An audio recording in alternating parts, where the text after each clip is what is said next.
सोचिए आपका अचानक फ़ोन बजता है और फ़ोन पर एक अनजान नंबर दिखाई देता है। जैसे ही आप फ़ोन उठाते हैं तो दूसरी तरफ से एक बहुत ही मधुर आवाज़ में एक महिला बोलती है और कहती है, मैं ममता बोल रही हूँ, आपसे दोस्ती करना चाहती हूँ।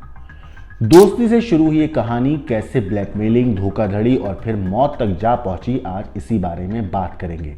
ये कहानी एक ऐसी महिला की है और उसकी गैंग की है जिन लोगों ने मिलकर न सिर्फ एक आम आदमी को ठगा बल्कि डॉक्टर और पुलिस वालों तक को उस महिला ने अपने जाल में फंसा लिया। और उसके बाद शुरू होता है ब्लैकमेलिंग और धोखाधड़ी का सिलसिला। ये कहानी है एक ऐसी महिला और उसकी गैंग की जिसने एक शख्स को इतना मजबूर कर दिया था कि उसे अपनी जान देनी पड़ी। आज की कहानी में बात करेंगे एक ऐसे धोखे के बारे में जो आजकल बहुत आम हो चुका है। नमस्कार, मेरा नाम है मोहम्मद आसिम और आप देख रहे हैं क्राइम तक। ये कहानी मैं आपको बताऊं उससे पहले मैं आपको एक बात बता देता हूं कि इस कहानी में जो भी नाम हम लेंगे पीड़ित के, वो नाम जो है बदले हुए हैं। तो इसमें जो भी नाम का जिक्र होगा वो नाम जो है पीड़ित का वो बदला हुआ है, लेकिन जो आरोपी है और जो महिला गैंग चला रही है, जो महिला गैंग के सदस्य है, उन लोगों का नाम नहीं बदला गया है। कहानी आगे बढ़ाऊं उससे पहले आपको एक शख्स का कबूलनामा सुनाता हूं, उस पीड़ित का जिसने पुलिस में शिकायत दर्ज कराई। उस शख्स ने पुलिस को क्या कुछ कहा एक बार आप सुनिए कि मेरे पास अनजान नंबर से कॉल आया। फोन करने वाली ने अपना नाम ममता उर्फ मधु बताया। उसने कहा कि वो दोस्ती करना चाहती है। मैंने थोड़ी देर बात करने के बाद फोन काट दिया। इसके बाद ममता सुबह से लेकर शाम तक हर रोज फोन करने लगी। उसने मुझे प्रपोज किया। उसने मुझे अपने प्रेम जाल में फंसा लिया। हम लोग मिलने लगे। अप्रैल में ममता ने मुझे एक मकान में बुलाया। यहाँ मुझे नशीला पदार्थ खिला दिया। जब मैं बेहोश हो गया तो मेरी अश्लील क्लिपिंग बना ली। इसके बाद कुछ पत्रकार और यूट्यूबर आ गए। क्लिपिंग दिखाकर बोले इसे वायरल कर दूंगा। मुझे 5 लाख रुपए ठग लिए मुझसे। मैंने सोचा अब ये लोग मान जाएंगे, मगर इनकी मांग बढ़ गई। परेशान होने पर मैंने पुलिस में शिकायत की। ये एक दर्द की कहानी है हनी ट्रैप के शिकार हुए नवाबगंज के अमित की। अमित जो है बदला हुआ नाम है, जैसा मैंने पहले ही बताया था कि जो पीड़ित का नाम है इसमें हम बदल कर बताएंगे।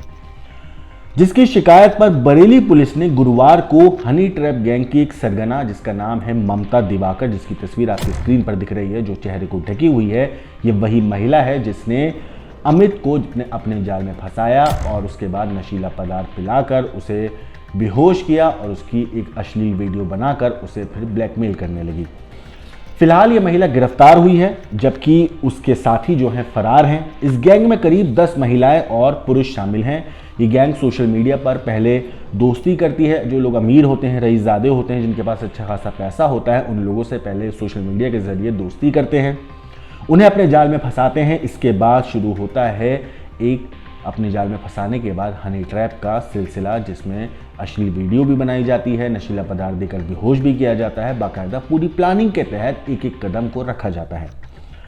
पैसे मांगे जाते हैं। जो पैसे नहीं देता है या मना कर देता है उसके खिलाफ गैंग में शामिल जो महिलाएं हैं वो रेप और छेड़खानी का मुकदमा पुलिस में दर्ज करा देती हैं।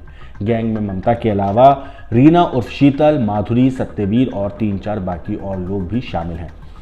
वैसे अमित के साथ जो कुछ हुआ इससे तकरीबन 2 साल पहले ऐसा ही एक और मामला एक डॉक्टर के साथ भी हुआ था। दरअसल 2 साल पहले इसी गैंग ने हनी ट्रैप में फंसाकर थाना सुभाष नगर के रहने वाले एक डॉक्टर को अपना शिकार बनाया था। गैंग में शामिल एक महिला जिसका नाम माधुरी है, उसने एक डॉक्टर को पहले अपने प्रेम जाल में फंसाया।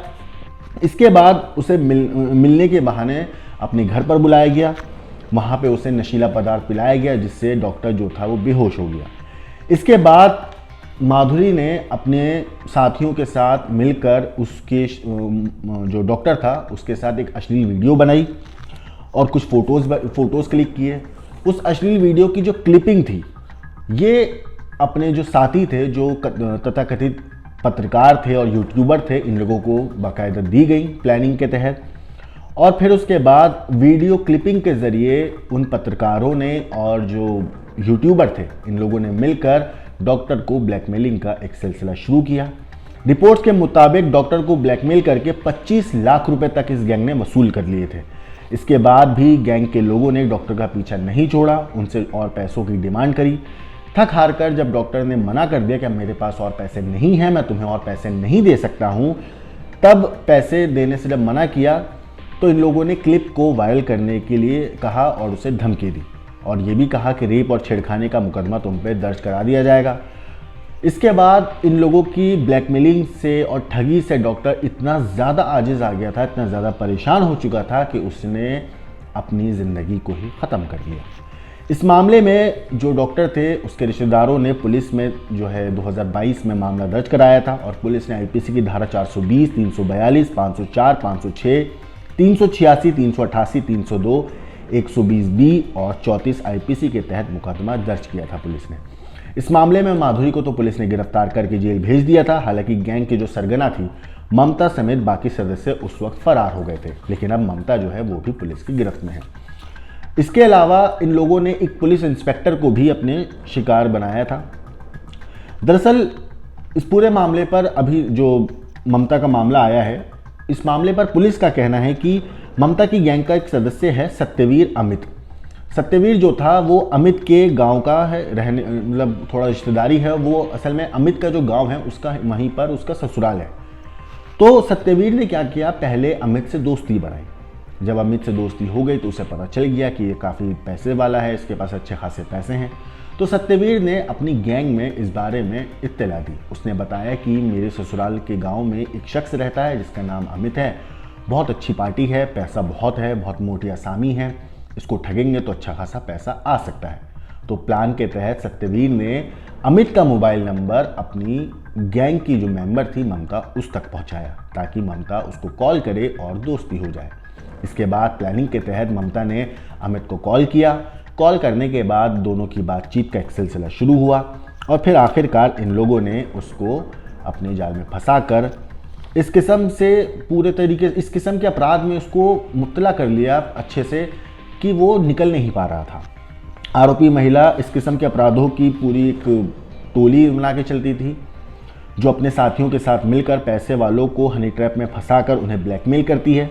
मुखबिर की सूचना पर पुलिस ने इस महिला को गिरफ्तार किया। जब ये गिरफ्तार हुई तो पूरा का पूरा मामला पुलिस के सामने आया, क्योंकि इससे पहले अमित ने भी तंग आकर और इस महिला की लगातार ब्लैकमेलिंग से परेशान होकर पुलिस में मामला दर्ज करा लिया था। दरअसल ममता और अमित की जब बातचीत शुरू हुई तो काफ़ी वक्त तक ममता उसे लगातार फ़ोन करती रही, अपने प्यार का उसे दिखावा करने लगी कि मैं तुमसे कितना प्यार करती हूँ, मैं कितना ख्याल रखती हूँ।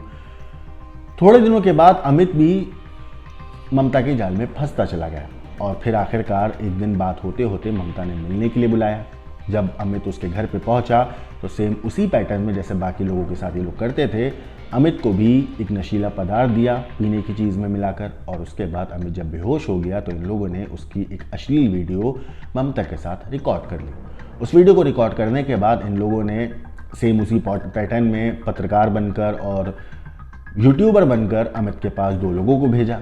उन लोगों ने सेम उसी तरीके से जैसे डॉक्टर के साथ हुआ 2 साल पहले अमित को वीडियो क्लिप वायरल करने के नाम पे धमकाया, डराया और फिर उसके बाद उससे पैसे ऐंठने चाहे। इसके बाद अमित ने कुछ पैसे दिए भी इन लोगों को, लेकिन जब इन लोगों की मांग लगातार बढ़ गई तो अमित समझ गया था कि ये लोग ऐसे नहीं मानने वाले।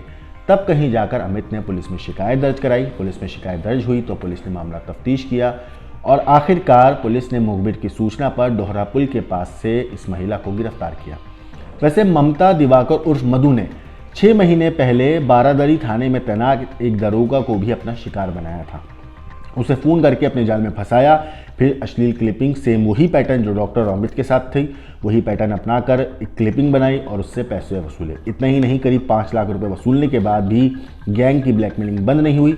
जब दरोगा ने पैसे देने से इनकार कर दिया तो उसके खिलाफ बारादरी थाने में रेप का मुकदमा दर्ज करवा दिया गया। जाँच में लेकिन मामला फर्जी पाया गया।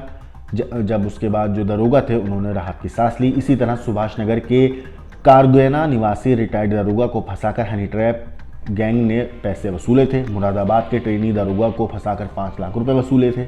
इस गैंग ने पुलिस वालों के साथ मिलकर एक उद्योगपति को भी अपनी हनी ट्रैप में फंसाया था। इस मामले में एसएसपी के आदेश पर चौकी इंचार्ज सिपाही समेत जो पत्रकार हैं उनके खिलाफ भी मुकदमा दर्ज किया गया। बरेली के अलावा कुछ और ज़िलों में भी गैंग कई लोगों को अपना शिकार बना चुका है। लेकिन हनी ट्रैप ये एक शब्द सुनने के बाद कभी आपने सोचा है कि हनी ट्रैप शब्द आया कैसे सामने? दुनिया को हनी ट्रैप जो शब्द है वो मिला कैसे? तो मैं आपको बताऊं, 1974 में एक नॉवल छपा था। उस नॉवल का नाम था टिंकर टेलर सोलर स्पाई।